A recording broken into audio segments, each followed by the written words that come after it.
Hello, hello. Good morning, beautiful people. Hello, can you hear me out there? Can you hear in the back? How are we feeling this morning? Woo! Are we here for housing justice?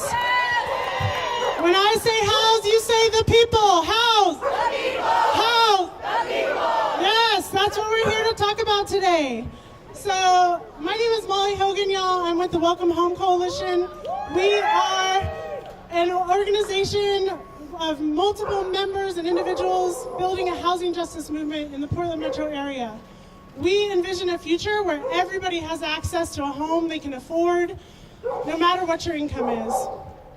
And we released a report about a month ago in partnership with Sisters of the Road called Finding Home, Lasting Housing Solutions Rooted in Community Expertise. It's the culmination of getting the thoughts of over 600 people who've experienced homelessness in the Portland metro area and asking them what they need and what they want. Because solutions to homelessness begin with asking those most impacted what stands in their way of finding a place they can live and be stable and afford, right? Yes, right. And so the summary of what we heard is not that complicated, y'all. The rent is too dang high. So people said they either need rent assistance or they need cheaper rent. And those that can re-enter the job force talked about wanting more support in job training and help finding a job. And people also really talked about needing supportive people in their lives, right? Like all of us need. But those staff positions, those peer support specialists, those case managers that help people adjust to the transition, recover, and thrive in their housing is what we need to pay for. So we are turning in a petition today. I'm holding it in my hands. It's signed by over 2,000 people. We are going to deliver this petition to every council office and the mayor's office after this rally. And it has 3 clear demands based on what we heard. Number 1, fund eviction prevention rent assistance to stop people and families from falling into homelessness. Number 2, instead of continuing to spend millions on expanding shelter, we want to keep shelter, yes, but let's stop expanding it and instead spend on creating pathways to housing out of existing shelters through rent assistance and support staff, and then that makes empty beds for new people to use. Number 3, use public dollars to buy up land in existing hotels and low vacancy apartment buildings to create cheaper housing options and get more housing out of the private market that is often largely focused on maximizing profit, right? Housing cannot be about profit. We are not here today to stand against any particular elected official. We are here to talk about what we support and demand our public dollars focus on solutions that respond to what people say they need. Our federal government has mandated that federal money should fund shelters, not long-term housing support. So we urgently ask our local leaders to step up. Make sure they're using federal dollars to fund our emergency shelter system, and then use local money to pay for rent assistance and support services. Systems, y'all, systems are made up of people and the choices they make. And so we are asking our leaders to make different choices today. We will not accept this federal government kidnapping our immigrant neighbors or treating homeless people like criminals because they don't have money. And we will not sit back and allow billionaires to dictate our government action.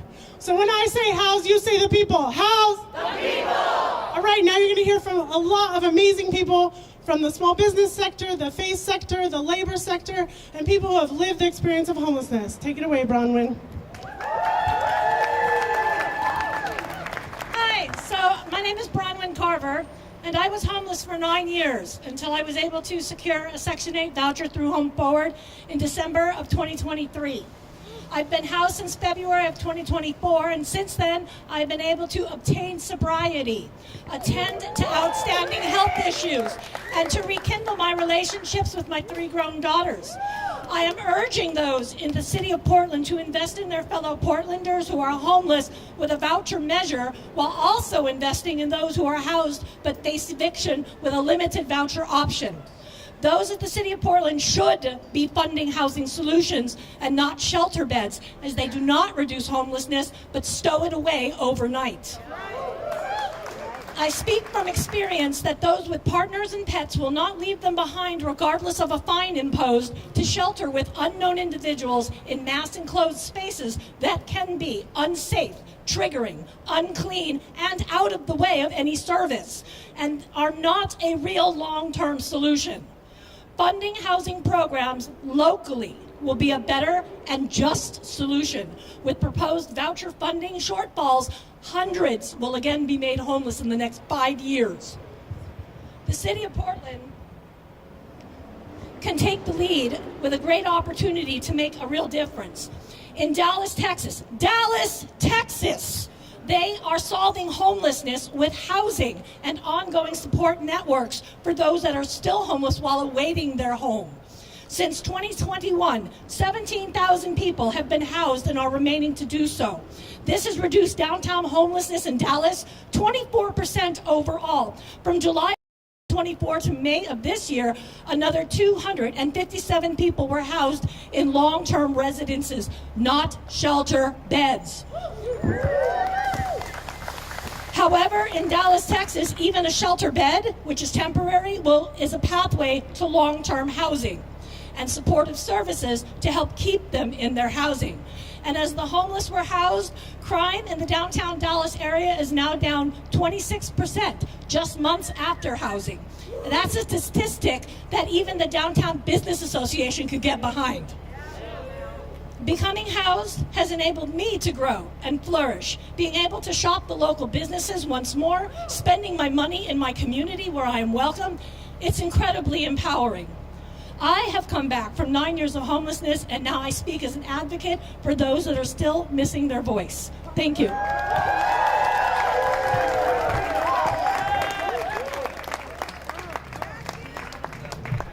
Whoa, Portland. Good afternoon, good afternoon, good afternoon. I want to say just another day living in Portland, just another day around the way. I'm feeling good today. What a lovely day. Hey, just another day living in Portland, just another day around the way. I'm feeling good today, y'all. But I'm also here to express my gratitude to my community and my supporters that have supported me, Laquita Lanford, the now founder and executive director of Afro Village PDX. I want to share, thank you. I want to share my story of returning to Portland in 2014 when I landed in Portland during the 2014 snowstorm right at the Greyhound bus station in front of the now new transitional project. I ended up weeks later landing there looking for housing. I didn't come back to Portland under the circumstances of recognizing that our community, our Black community, had been displaced, had been gentrified, and a lot of the conversations that were happening. I did prepare a speech, but I often just speak from my heart, right? And so I'm grateful for the Welcome Home Coalition that I've been a part of over the years, and happy to be reintroduced to the coalition and the amazing report that they put together, that I got a chance to sit at their table last month to just be reminded why I started this journey 8 years ago. I was unhoused. I was looking for housing for 6 months. It was hard for me as a Black woman to find housing within this community, within this city. I went through multiple loopholes, credit checks, a lot of the barriers that our community and our families today still face. Through that, I navigated. I became in activism spaces. I was at City Hall on a frequent basis speaking out about what my experiences was with housing, which is what birthed Afro Village, was a space that I thought would be important for Black women to have a sacred space, for Black women to have a space to heal. And that was during my infancy or my support while I was working at Urban League of Portland. I worked at Urban League of Portland for over 2 years, and in my first 6 months of working at the Urban League of Portland, I had housed 75 people with the support of being at Would Join. So I know that it's possible, y'all. And through that, from Black women having fixed incomes or a lot of barriers, that's when I started to think about alternative shelter. I wasn't thinking about the shelter because shelters for Black people and Black women historically has not been safe. We see that to this point today. You know, there are our current mayor has put in place 1,500 shelter beds.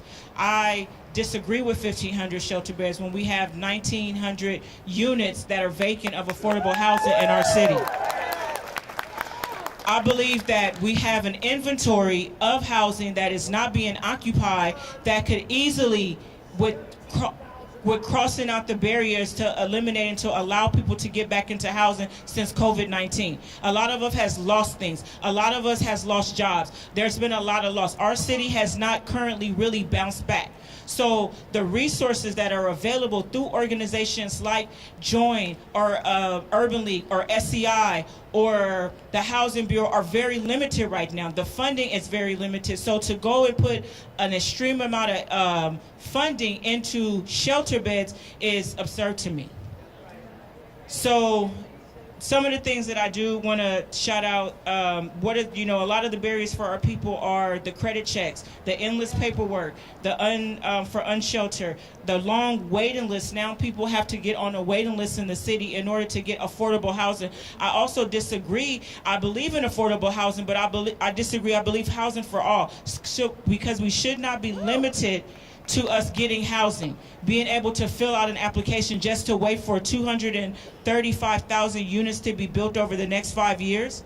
That's crazy when we have vacant units right now. We have commercial spaces. We have a lot of spaces in our city if we can be creative and we can be innovative in order to get our people back into doors so that they can start feeling confident about themselves, so that they can show up for their doctor's appointment, so that they can show up for their families and show up for their kids and show up for their communities and our neighborhoods. And we also now have a new government system of 4 districts. It's not about always the community, it's about our district at this point, you guys. It's about following up with our politicians that are in those districts and talking with them about the issues that we're dealing with when it relates to housing, knocking on somebody's door and asking them if they're all right, because we are in very, very critical times right now, right?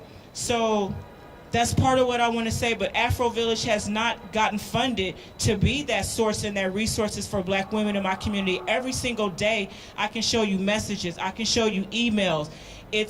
I don't even sleep at night. Just because I'm housed doesn't mean that I don't feel like I have housing insecurities. Yes, I'm a founder of an organization. Yes, we've brought in funding over almost $3 million, but it haven't been for the things that I also have advocated for over a decade in this city and this state. So, Portland. So, community. What are we going to do? We're going to sign the petition. We're going to talk to our politicians. We're going to continue to advocate past this day and moving forward into 2026. Are y'all ready?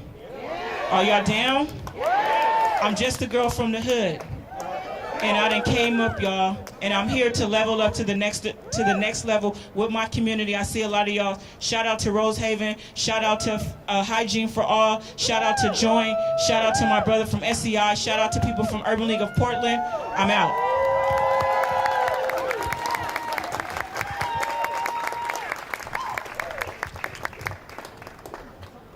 Hello, everyone. My name is Holly Oakes Miller, and I'm here today on behalf of AFT Oregon's 18,000 education workers. When it comes to the crisis of homelessness, our members believe in facts, evidence, and solutions that actually work. And the evidence is clear. Housing people is what ends homelessness. Sweeps and short-term shelters drain precious public resources while doing almost nothing to move people into stable, permanent homes. Our members, everyone deserves a home.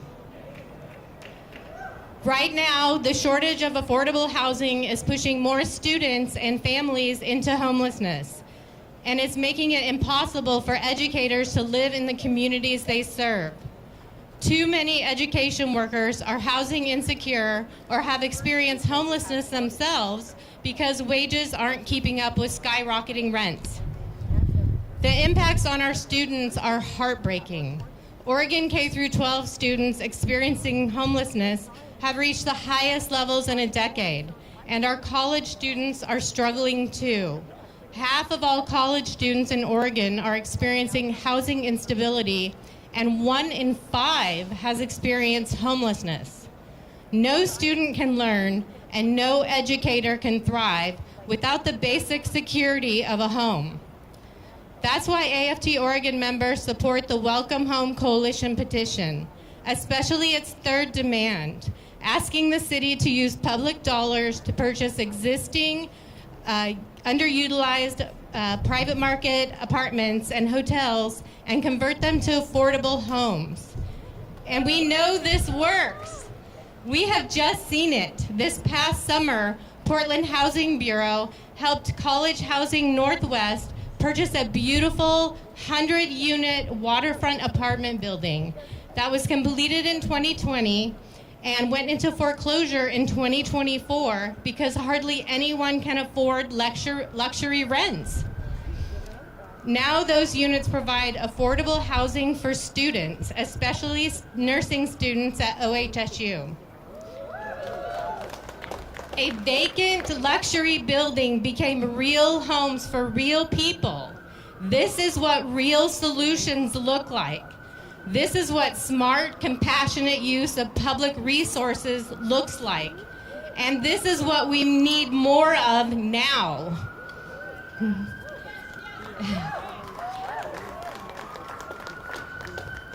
Everyone deserves a safe, stable home. Our students deserve it, our educators deserve it, and our communities deserve it. Let's choose solutions that work. Let's choose housing. Let's choose to welcome people home.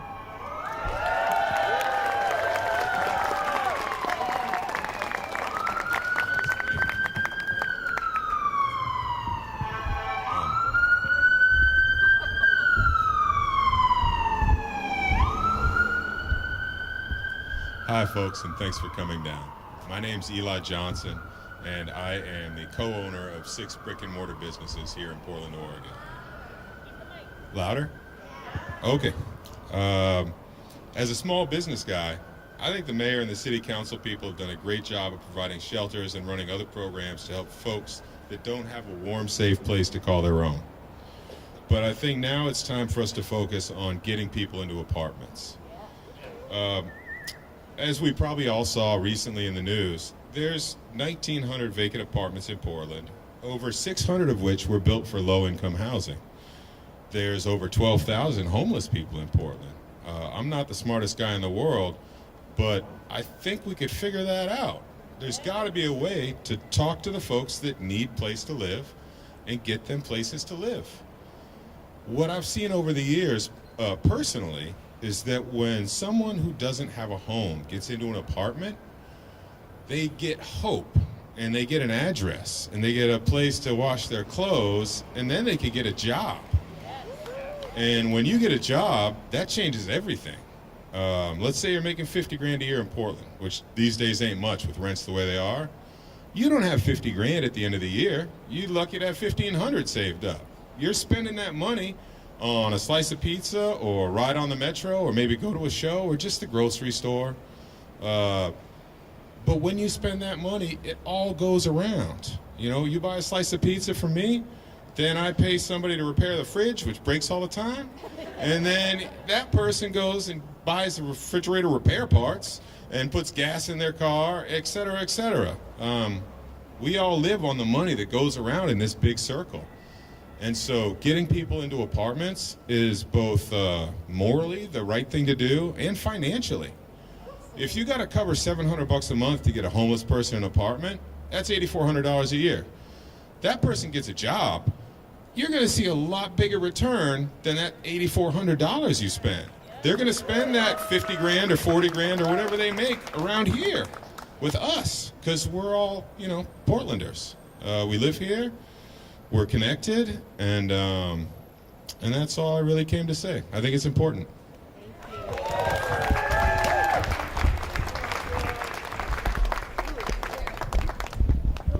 Okay, I had a lot to say, so I did a little speech to try to narrow it down, but I had a lot to say.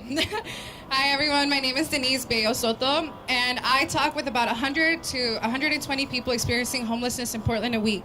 I am an outreach worker at the nonprofit Join, and I am a member of the union Ask Me Local 75. I am also a person with my own lived experience. with the issue. I was born in hardship with a desire and dream to excel in this world. I experienced homelessness as a young adult. I made mistakes that led to my incarceration. Despite my best efforts upon release, I was homeless with a young child. Dependent on myself and a system meant to destroy me, I searched endlessly for resources. I asked my parole officer and was just referred to limited support, but not the support I needed to get back on my feet. While living in my car, sleeping in rest areas, visiting my child during the day, and while working and attending meetings and learning to be a member of society, I, in the midst of my search, connected with a peer support that listened to my story, connected me with an outreach worker, and I got the launching pad to stand up straight. My daughter and I, that I had while incarcerated, and I finally had our home, our safety. Since I found housing stability, I have been able to walk a path that has allowed me to do the work with connecting people, going through an experience that I can relate to in some levels. I am here today to support the demands of the Welcome Home petition, asking our local dollars to be spent on rent assistance, peer support, and buying properties and land to make housing that is actually affordable to people living on $1,000 to $2,000 a month or less. It has been over a year since I, as a worker, have had access to eviction prevention funds to offer folks, but every single day, people ask me for rental support. I see people that come to our day space every single day asking for rental support. We get emails on a regular basis. No matter where you are, when you look around, unknowingly come across someone facing eviction, knowing that they have their last $5 to their name, rent is due. Where you picked up your local coffee today or Christmas presents, you come across someone actively homeless or days away from being evicted. About once a month, a few people ask me to get them help into a shelter, but most folks I visit prefer their establishment makeshift home that they have created in their campsites. People make lines, lose their items that they've gathered to survive, to have to give that up to go into a shelter. A lot of shelters that do exist have limited beds and strict expectations that cause mental harm to someone already in survival mode. They give them expectations for warmth. It's not fair. There is people that have tried to go into shelters and get kicked out and are left outside and sleeping outside of these shelters. The shelters don't have harm reductive practices. People go to ERs, and the ERs let them out back into the streets without jackets or clothing. People are suffering. These sweeps kill people when we can't locate them the following week, even the following day. When somebody is able to get housing, they can't even afford it. I talk to about 40 people a week that are working and that have income. Folks, it would give them an impact on their ability to stabilize ourselves. This is a time and moment to stand together and unite. There are so many people, hundreds and thousands that need support, and it's far beyond shelters. It's having real affordable housing, peer support, and real safety net of eviction prevention. This can happen the day tomorrow, or the day of today, to anybody. When my aunt was murdered in 2023, her 4 children, ages 14 and 22, became homeless and have been homeless. 6 family members, including myself, faced evictions to bury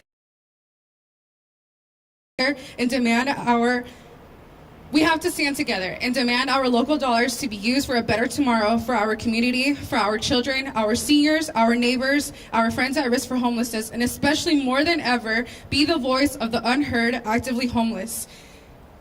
We must lift the foot of oppression that is on our necks.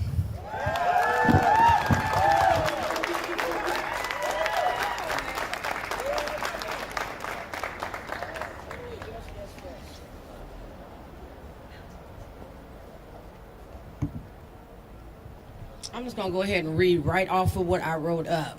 It's cold out here. Okay. Thank you. My name is Lori Palmer, founder of Go Get Your Child and founder of Soul Survivor PDX. Speaking from a housing and gun violence reduction perspective, everyone in our community deserves the dignity and safety and stability of a home. The Finding Home study makes one thing absolutely clear. The people most impacted by homelessness have already told us what they need in their voices. Yes.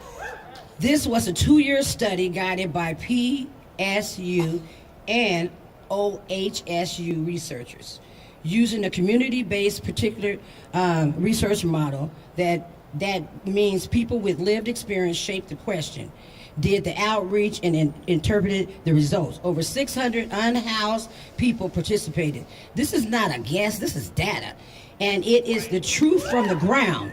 And the message is loud. When given the choice, people overwhelmingly want permanent housing they can afford, with the support and the freedom that allows them to stay housed.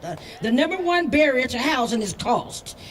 Not willingness, not choice. 91% said they would move into housing if they could afford it. 91% said rental houses is what kept them housed.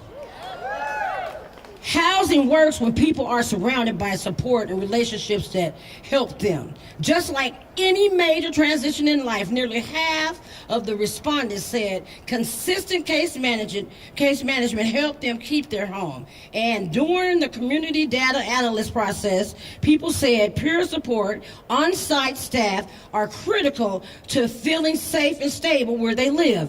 People also wanted help finding jobs, and many wanted support staying sober. This is why putting all our money in one bucket, a shelter first bucket, while cutting emergency assistance is dangerous. The bucket is going to bust. And when it busts, it creates triggers on the street. People already have high gun violence rate impacting our homeless population, increasing its instability without support, willingness, and only escalating the violence.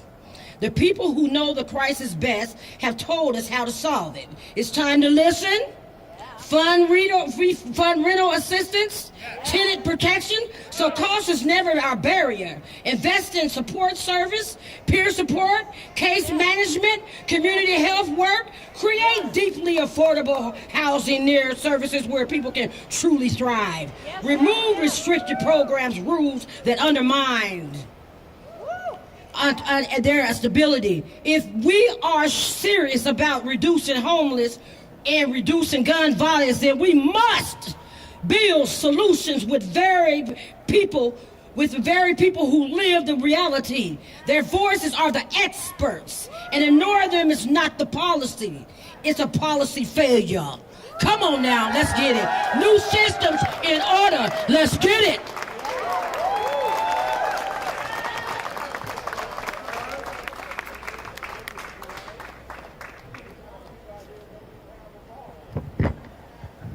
Good afternoon. My name is Reverend Chris De La Cruz with Together Lab, where we grow communities of care and community power that act for justice to cultivate an Oregon where all belong. I'm a pastor, and in my Christian tradition, we're a few weeks away from celebrating Christmas. Christmas tells the story of Joseph and Mary pregnant with Jesus. And if you've seen a Christmas pageant, you might know that this is a drama of a story involves these two poor refugees looking for a roof over their heads. And over again, this family is being told that there's no room for them. That's why Jesus is laid in a dirty manger with all the animals. Now you watch the Christmas pageant and you think, well, come on. This is the woman carrying Emmanuel, God with us. All these people keep closing the door and saying, there's no room for you. There's no room. How is there no room for this family, Mary and Joseph and Jesus? And yet, when today we say we can't invest in long-term housing solutions, are we not saying there's no room for families like Mary and Joseph and Jesus? When we say we cannot provide peer support because we'd rather sweep the problem away, are we not saying there's no room for you? When we don't invest in rent assistance when the rents keep getting higher and higher and higher, are we not saying there's no room for you? Is that who we want to be? What city are we if our systems and policies and governments say there's no room for Mary and Joseph and Jesus to have a roof over their head? As many of us take this Christmas season to reflect on that story, what if we could aspire to be declared as a city instead, yes, there's room for you. Yes, there's room for all of us. Yes, there's room by building affordable housing near basic services so all people can thrive. Yes, there's room so we invest in peer support and community health workers and case management. Yes, there's room. Let's fund rental assistance and ensure tenant protections. Yes? Yes. And let me tell you something about rent assistance. Together Lab and our partners have been working with our immigrant and refugee neighbors who have been living in fear the past couple of months. We've seen an increase in ICE detainments over 4,000%. We've heard of families losing income out of fear of going to work, businesses losing patronage, students who are just trying to live their lives, experiencing stress that no young person should ever experience. And I know that many of us here want a city that says, yes, there's room for the immigrant, yes? Well, a major way to live out that commitment is funding rent assistance, particularly for immigrant families, yes? Right? They're being cut out of federal support and being attacked by the federal government, so we need to step up and say, yes, there's room. Because no, as a city, we don't want to be the ones at the Christmas pageant who say no to Mary and Joseph and Jesus, do we? No, let's raise our voices as a people who want a city where all belong. Yes, there's room for all of us. Yes, there's room for all of us. Thank you.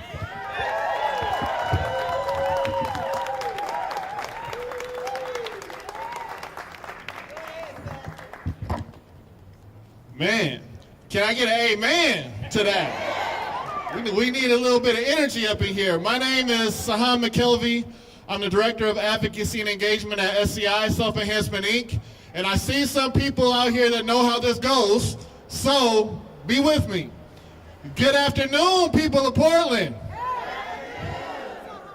Y'all weren't all with me. That was a little bit weak, so we're going to do this one more time. Good afternoon, people of Portland. That's what I'm talking about. I'm here because all of you are here. I'm here to affirm my commitment to be working with all of you.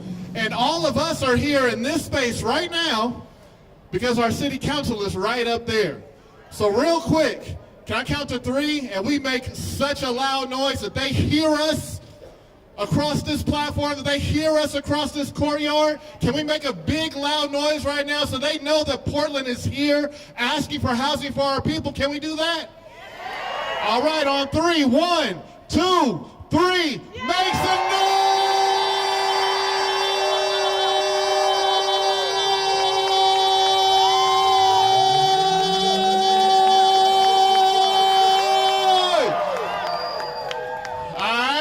We need them to hear us. We need them to listen. We want to affirm our commitment to work together to stop what we are seeing right now on our streets, to disrupt this problem, to eradicate this problem. That's what we want to be able to do, and it takes all of us to be able to do that. As Molly said earlier, I'm not here to attack any of our local leaders. In fact, I applaud the mayor for his willingness to try something different. I applaud the mayor for his willingness to try something hard. I applaud the mayor for laying out a difficult goal that people said he would not be able to do, and he's on the precipice of getting that done. Great job, Mayor Wilson. I applaud you for that. I applaud you for setting up a goal that says we're going to stand up 1,500 shelter beds by December 1st and being on the cusp of getting that done. Well done. Great job. But I will remind that creating 1,500 shelter beds was not even his goal. His goal was to end unsheltered homelessness by December 1st. That was his goal. We haven't got there. He was able to do something hard by taking a small step towards achieving that goal. But creating access to housing is the big step toward creating that goal, achieving that goal of ending unsheltered homelessness. And we want to go farther than that. That's not our goal. That's not my goal. My goal, our goal is not to end unsheltered homelessness. Our goal is to ensure that everyone has access to a safe and stable home. Our goal is to end all homelessness, period. That is our goal. To accomplish that goal, we have to listen. We have to listen, we have to respond. That's what the Finding Home Report is all about. Giving us an ability to listen and to respond. If we ask people and we listen to them, they will tell us what they need. If we ask people and we listen to them, they will tell us what they want. We know what people want. We know what people need. I heard one of our local public figures utter the phrase out of his mouth that we do not have a homeless problem in Portland. We have a drug problem. That is craziness. Housing is not a drug problem. Housing is not a mental health problem. Housing is not even just a poverty problem. Housing is a housing problem. And the path to solving our housing problem is to provide access to affordable housing for everyone that needs it. At SCI, we look forward to partnering with all of you. We look forward to partnering with all our local leaders. We look forward to partnering with the thousands of people who signed this petition. We look forward to working together to create a housing response system that moves us towards the goal of first disrupting and then terminating, eradicating, completely ending homelessness in our community. So we ask the mayor to work with us. We ask all of our local leaders to work with us. We ask the mayor to be just as relentless in pursuing these future goals as he has been in pursuing his initial goal of standing up 1,500 shelter beds. We need to be just as relentless towards doing the next hard thing as we were in doing the simple hard thing that we just did. So one thing, again, I applaud the mayor because one thing that he showed us is that we can lay out a hard goal. And when our leadership is committed to making that goal happen, then it doesn't matter what the obstacles are. It doesn't matter what barriers there are.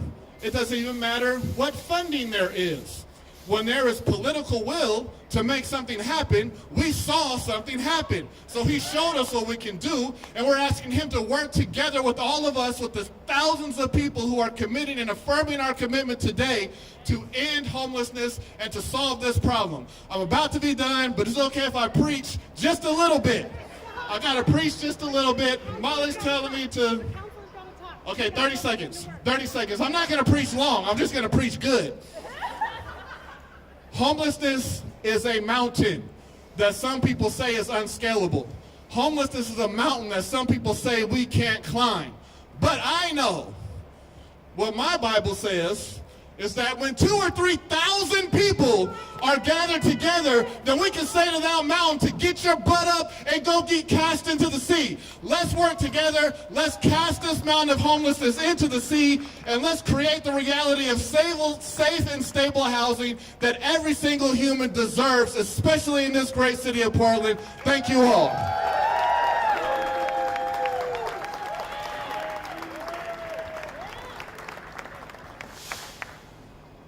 Good afternoon, everyone. My name is Councilor Green. I am a Portland City Council for District 4. That's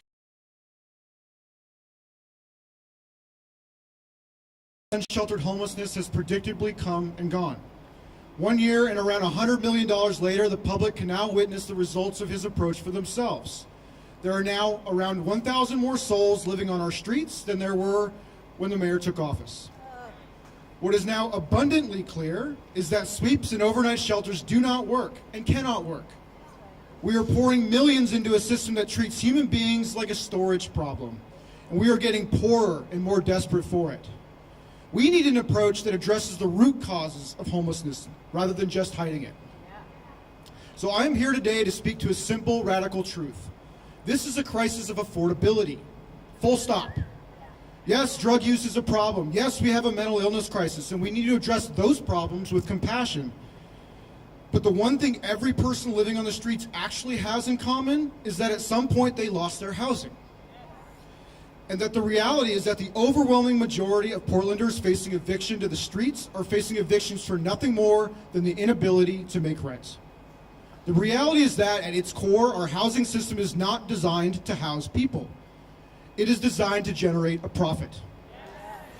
Whether it's a luxury developer or a well-meaning nonprofit constrained by the market, the logic is the same. The return on investment comes first. The human need for shelter is a distant second.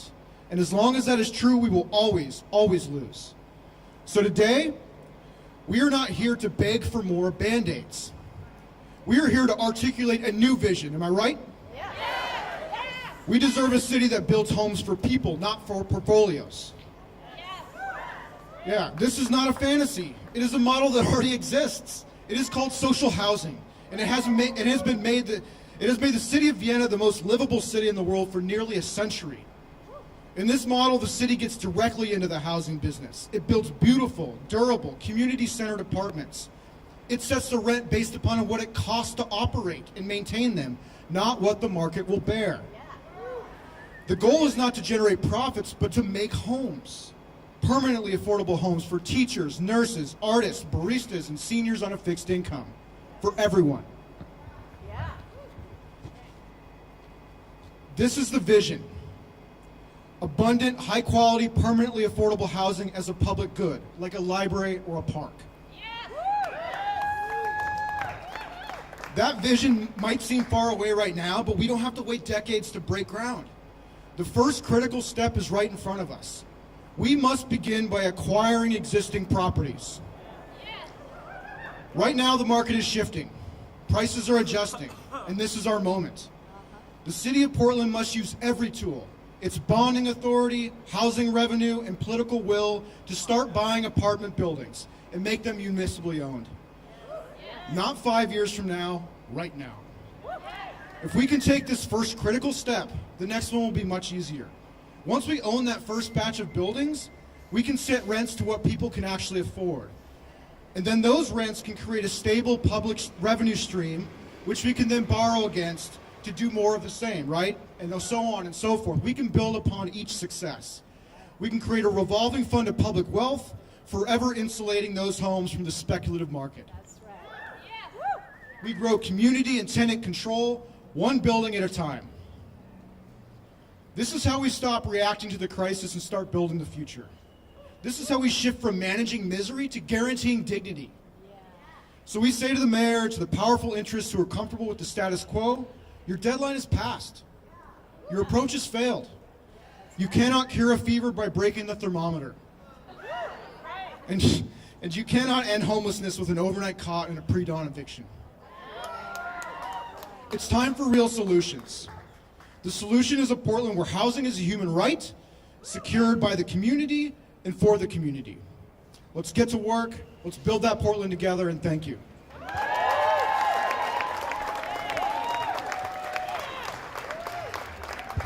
Right.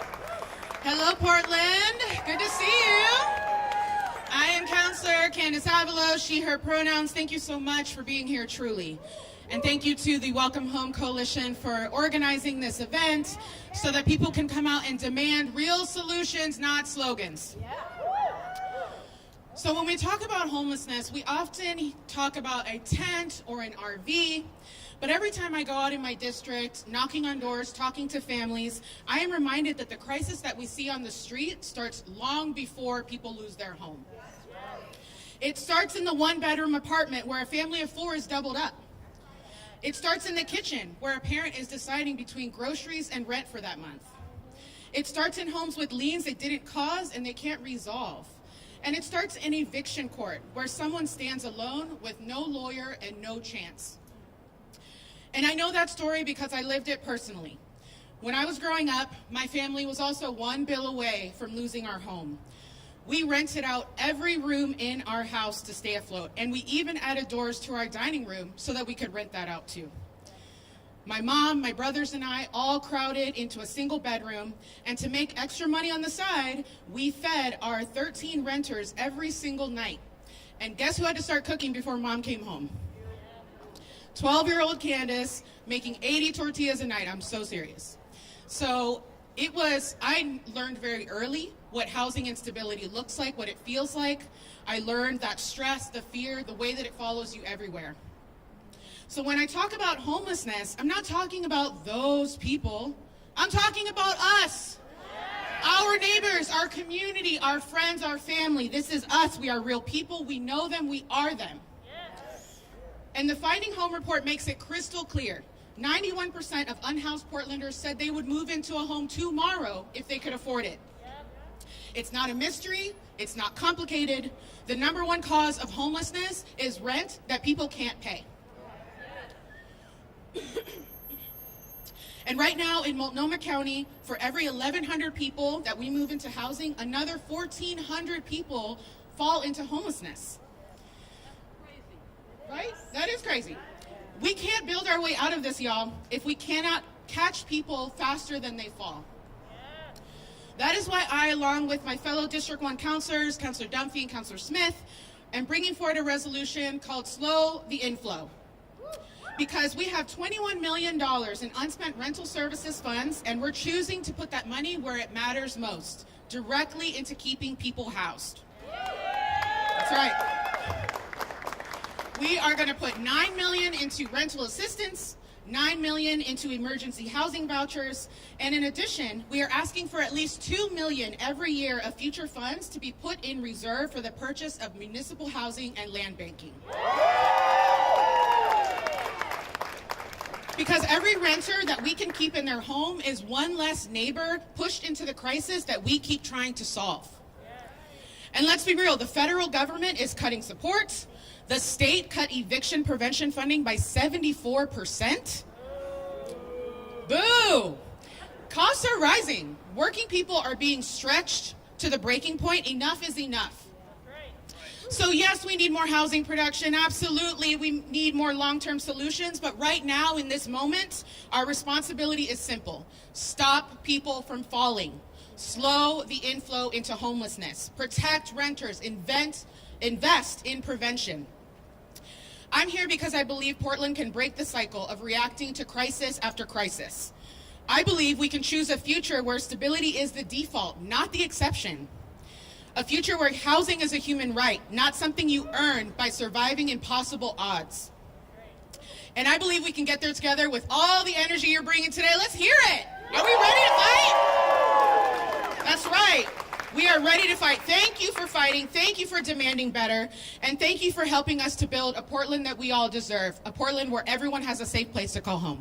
Thank you.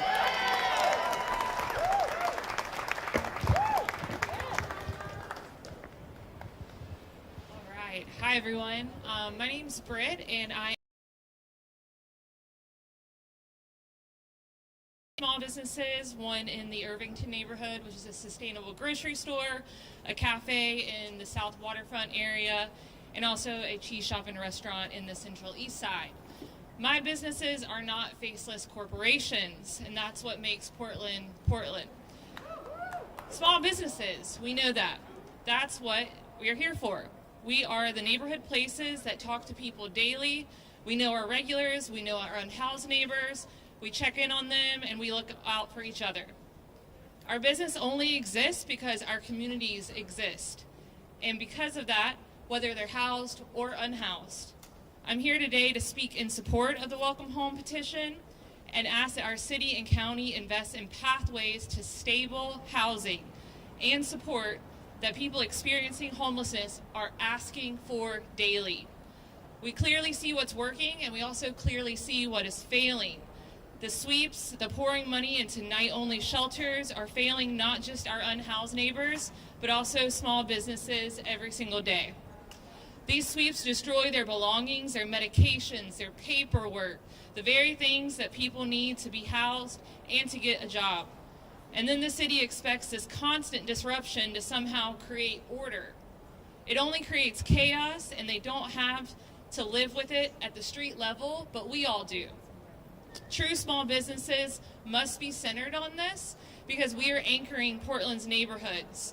We pay some of the highest taxes in the entire state, and more than large corporations do, with exponentially more resources. And what are we getting for it? We get our tax dollars being poured into these night-only shelters and these sweeps that just keep people in crisis, and they keep the districts unstable. We're out here paying premium rates for policies that are proven to not work. And that instability directs all of us. When people are being forced into survival mode on a daily basis, they cannot participate in the local economy or any economy at all. Small businesses like mine don't want more punishment or more sweeps or short-term beds.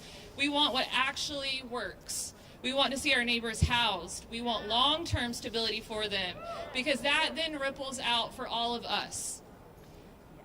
Because when people have stable housing, neighborhoods are then stabilized. When neighborhoods are stabilized, customers then return. And when customers return, small businesses then can thrive. And when small businesses thrive, the entire city benefits. And that's the cycle that we all want and need to be a part of. Thank you. Hi folks, I know you've been here for a long time, so just want to say my name is Jennifer Knapp. I'm here with Community Vision, and I'm representing people with disabilities, because many folks that are ending up on our streets also have disabilities, and guess what they need? A home.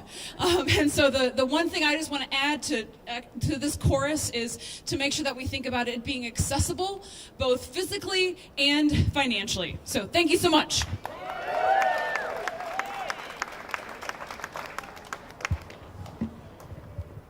Hey there, my name is Crystal Delahanty. I'm the Executive Director of PDX Saints Love. I'm also a person with lived experience of homelessness whose life was deeply transformed by finding home.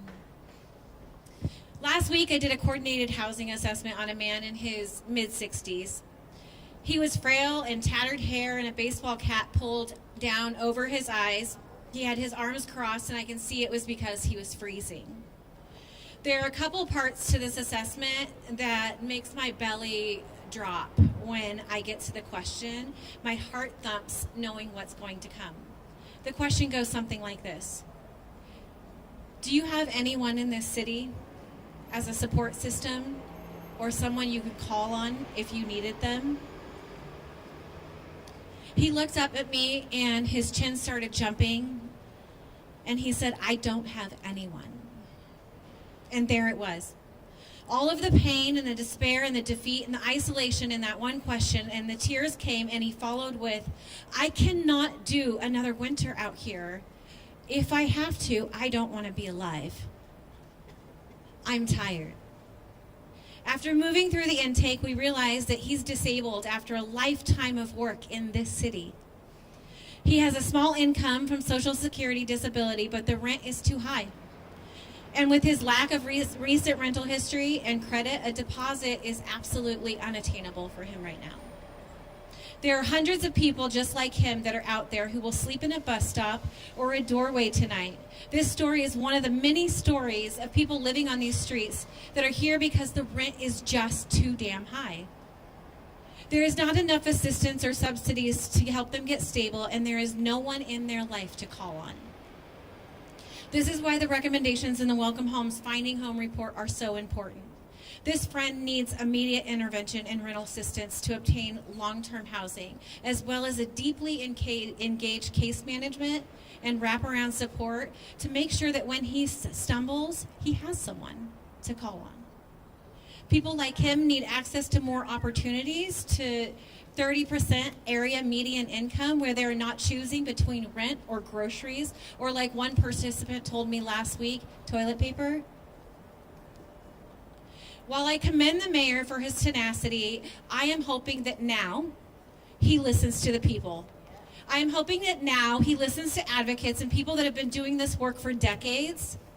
I am hoping now that he doesn't continue to cover himself in yes people, and that he takes a step back and he looks at human beings with nuance and complexity in all of the beauty and the wide spectrum that they are.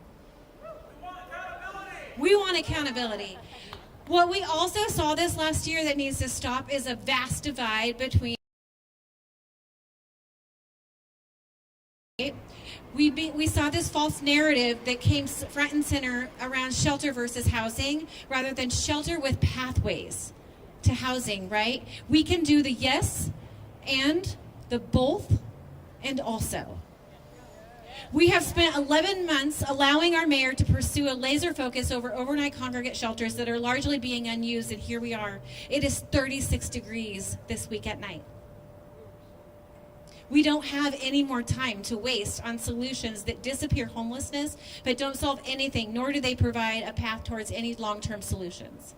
In a time when we have an average of over 1,000 people entering homelessness annually in the Portland metro area, we must take this moment and rebalance our continuum by focusing on stopping the inflow to homelessness and rapidly rehousing the people that we can. We have to care for our neighbors in a deep and genuine way, not going out and asking their name and then putting them on a bus out of here, not policing them and not giving them ultimatums. We have to take the human story of Portland back and welcome our neighbors home.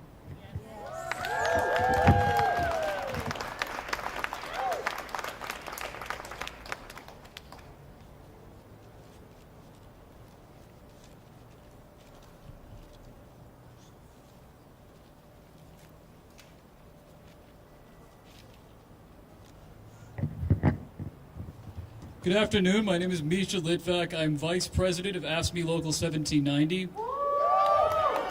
representing behavioral health and shelter workers in Portland. I'm also a case manager at a village model shelter.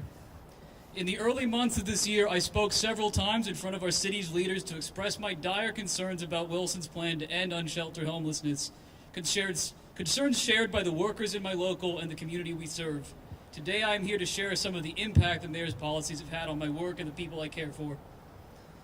The decisions to cut supportive services like eviction prevention, rental assistance, and housing voucher programs, all to satisfy a budget shortfall, comes at tremendous cost. Since July, when the city's budget was enacted, my job as a case manager has gone from connecting people with resources and helping them find their path out of shelter to badgering people into looking for low-wage work which won't pay rent anyway. That's for those fortunate enough to be able-bodied and able to work. It leaves out people who are struggling with substance abuse, those who are buckling under the weight of mental illnesses, and those waiting on disability determinations and appeals. The city offers no clear solution. All the while, the newly imposed time limit casts an ominous shadow over everyone staying in these shelters, many of whom have already been traumatized again and again by displacement.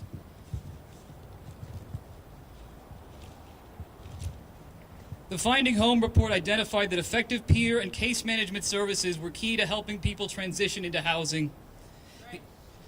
These are both services that city-run sites have deprioritized or scrapped altogether in some programs. The city has also taken a far more aggressive approach in implementing service administration and more restrictive and invasive procedures in shelters and reinstating the camping ban in conjunction.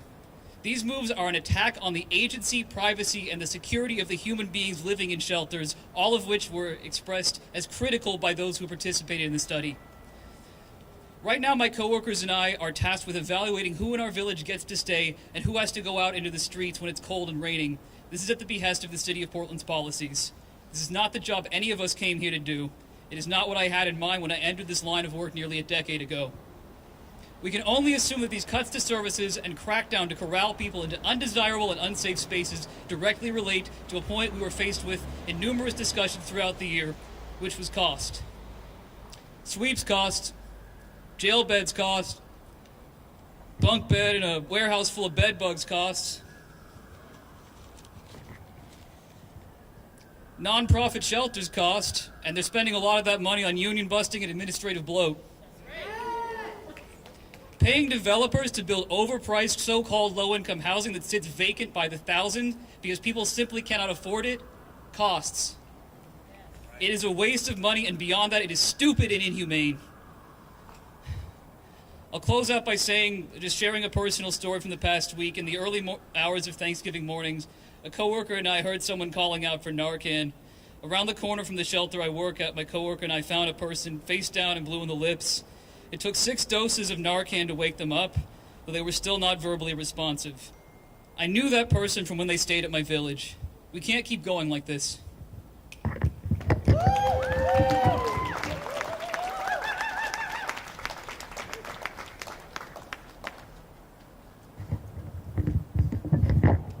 When I say house, you say the people. House. The people. House. The people. House. The people. All right. Hello. My name is Angela Bonilla. I am the president of the Portland Association of Teachers. It is so great to see everyone here. You know, our fight is shared. We are all one missed paycheck, one hospital bill away from houselessness. And the last contract, where we had a 15-day strike, we demanded our district look at the land that they already own and collaborate with our city and our county to build affordable housing for families. But we were told that's impossible. But like Molly said, systems are made up of people and choices, and it's time for us and for those people to make different choices. I want to share a phrase that has helped me center the communities most impacted in any work that we do. Those closest to the pain are closest to the solution. The Welcome Home Coalition optimizes this through their Finding Home study. The folks most impacted have shared that they want permanent, affordable housing that supports access to support services so that they can stay housed. We know everyone in our community deserves the dignity of a safe and stable home. In Portland Public Schools, over 12% of our students are considered mobile. That means they've had to enroll in more than one school in the same academic year. We know that many families want to help their kids be successful in school, but it's hard to build those good school habits when you aren't sure if you're going to be sleeping in the same space tonight as you did the night before. We need permanent housing to be prioritized because it helps stabilize our students and our school communities. When we have schools losing enrollment because families can't afford to live in this city, everyone loses. Students struggle to stay engaged because they have a huge stressor in their lives. Educators and resources are underallocated to support those communities, so we watch them fall behind. We know we have to help kids feel safe, to have the best chance at them learning. But kids don't leave that baggage at the schoolhouse door. Everything they experience comes into the classroom with them, for better or for worse. The Finding Home study shows that the #1 barrier to housing is not addiction or a lack of want. It's that the city is becoming unaffordable for working class people. When 91% of folks surveyed say that they would move into housing if they could afford it, that proves this isn't an individual problem. This isn't a case of folks needing to pull themselves up by their bootstraps. This is an institutional, systemic problem. Our elected leaders, from the city to the county to the state, must listen to those closest to the pain because they are closest to the solution. Through this study, folks have made it clear. We need to fund rental assistance and tenant protections so cost is never a barrier to stability. Overnight shelter beds to keep a campaign promise. We need to invest in supportive services like peer support. People who have actually lived through the thing they are supporting others to survive. And community health workers and case management to help people keep their homes. We need to create deeply diverse and affordable housing near essential services so people can thrive where they live. And we need to remove restrictive program rules that undermine their autonomy, their dignity, and their stability. Let's listen and let's learn from the folks at the center of this crisis and amplify their voices. Everyone deserves to be treated with dignity and provided with peer support and programming without restriction, without surveillance.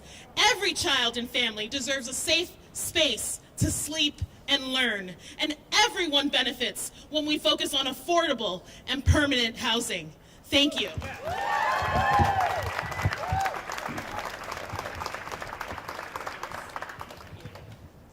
Hi everyone, you are all so patient. My name is Sarah Fisher. I'm an Episcopal priest, I'm a street chaplain, and I pastor a community that meets in Montevilla Park on Sunday evenings. I want to begin by thanking the Welcome Home Coalition and the Legacy Sisters of the Road team for this project, this report, the work. Molly and Lauren, this work is amazing. I might be preaching to the choir, but sometimes the choir needs to be taught how to preach. My faith teaches me that every human being is worthy of respect and care. Every human being deserves to be treated with dignity and kindness. Every Portlander deserves the care and the hope that we might bring to our own children or our parents. How we care for our neighbors has moral implications for every one of us and for everyone in this building. But there are other implications as well. Our city is never going to be renewed and revitalized until every Portlander has a safe, secure, dignified place to call home. This is different from simply being out of sight. The losses that happen during sweeps rob people not just of their belongings, but also of their dignity, their self-respect, and their hope.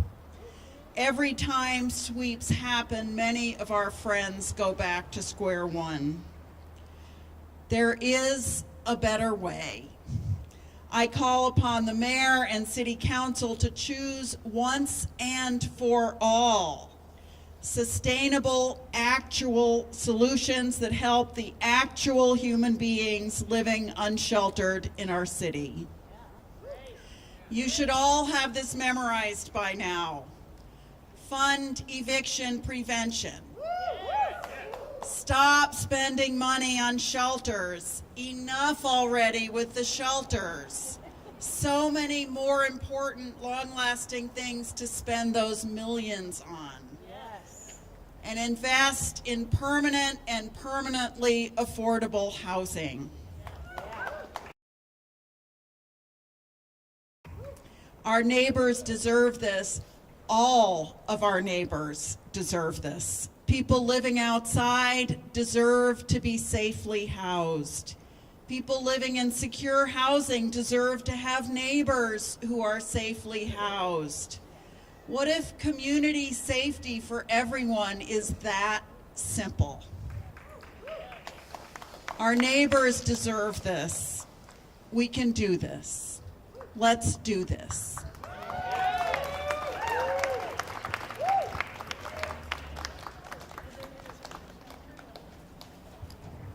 Hello, y'all.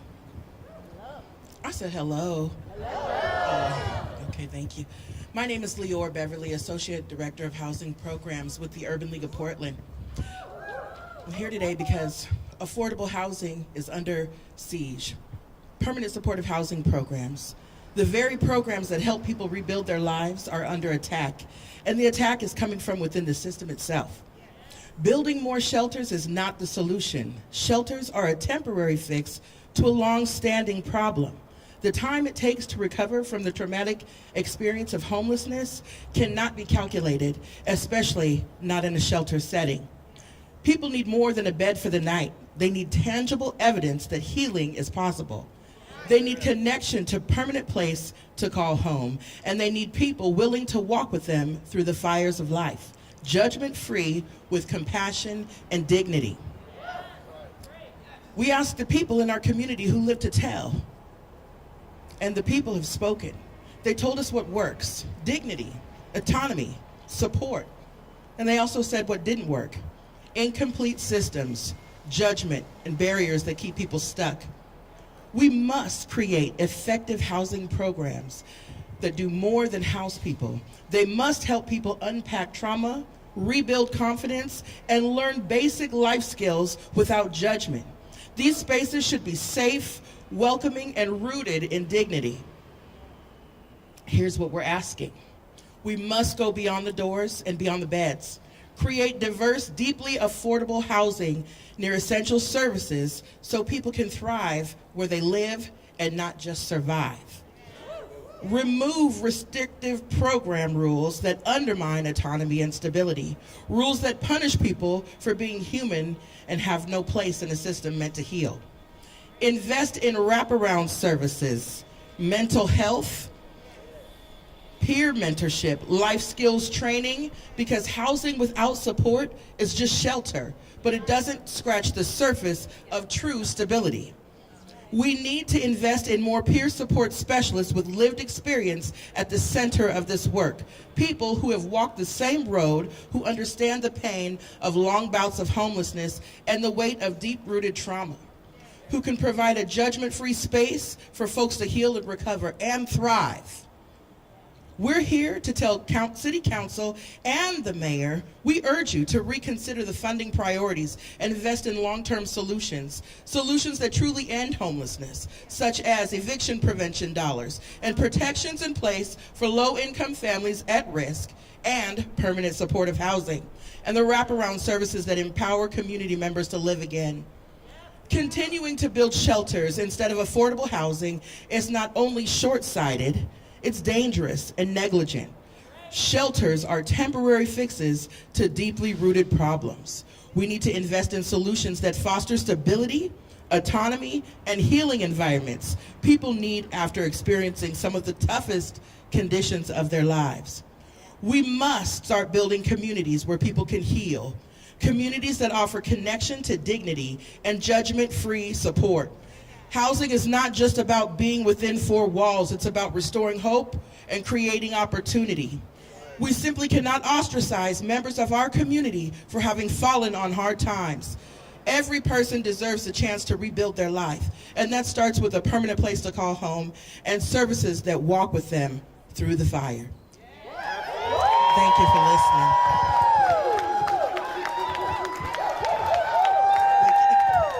The people. Thank you. Can we all get together and take a picture? Can everybody come forward in front of this and we'll take a big picture?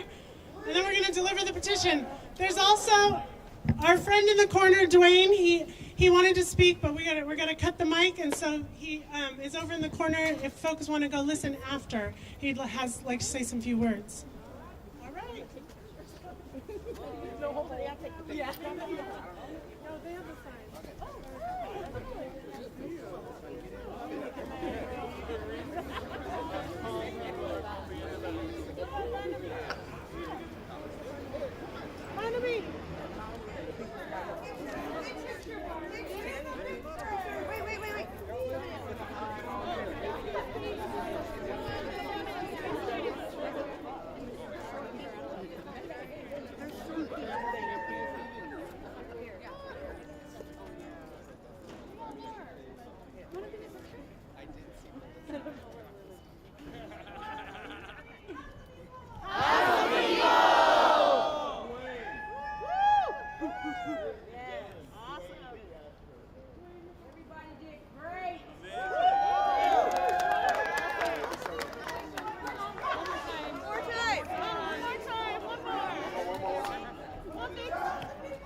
for 260 days.